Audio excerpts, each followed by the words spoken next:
Kenya is scoring poorly on employing its young. According to a World Bank report released in March this year, Kenya has the highest number of unemployed youth in this region. Now, just a quick note on that. We'll be using the World Bank's definition of youth unemployment, which is described as the share of the labor force aged between 15 to 24 without work but available for and seeking employment. Got that? Okay, so back to our beloved country, Kenya. To begin with, let's see how we compare to our neighbors. Well, according to that World Bank report, the number of unemployed youth in Kenya is 3 times that of our neighbors Tanzania and Uganda. As of 2014, Tanzania's youth unemployment stood at 5.5%, while that of Uganda stood at 6.8%.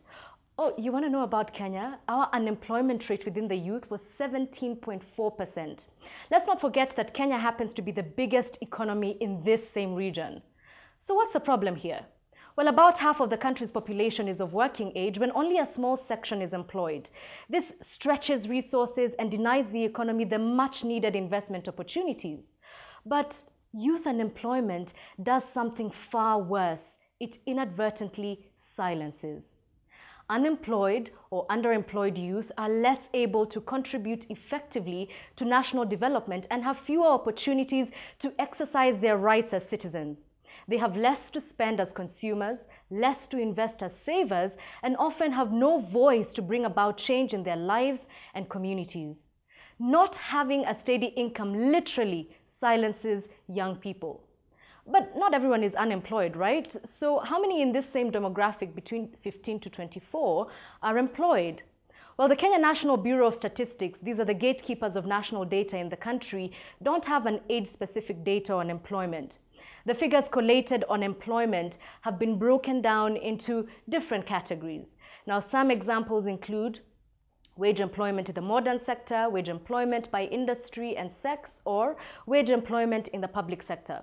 So I decided to have a closer look at the figures, and although these numbers are not age-specific as we had earlier mentioned, they do say something interesting.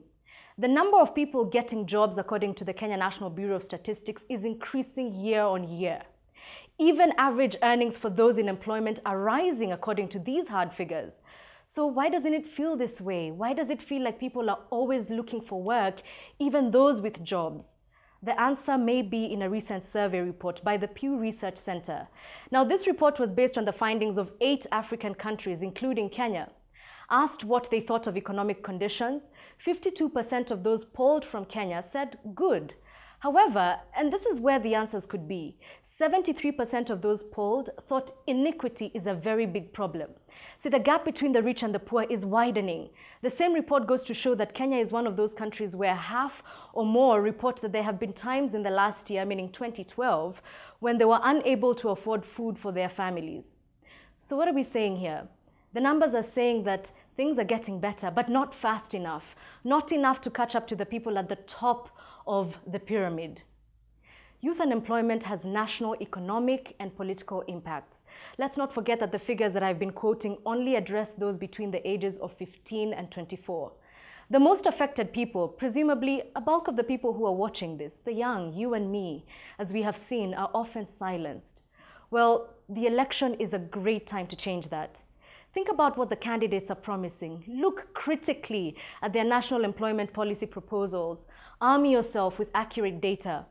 The same report about Kenyans' attitudes towards the economy said 55% of the respondents hope the future will be better off for their children.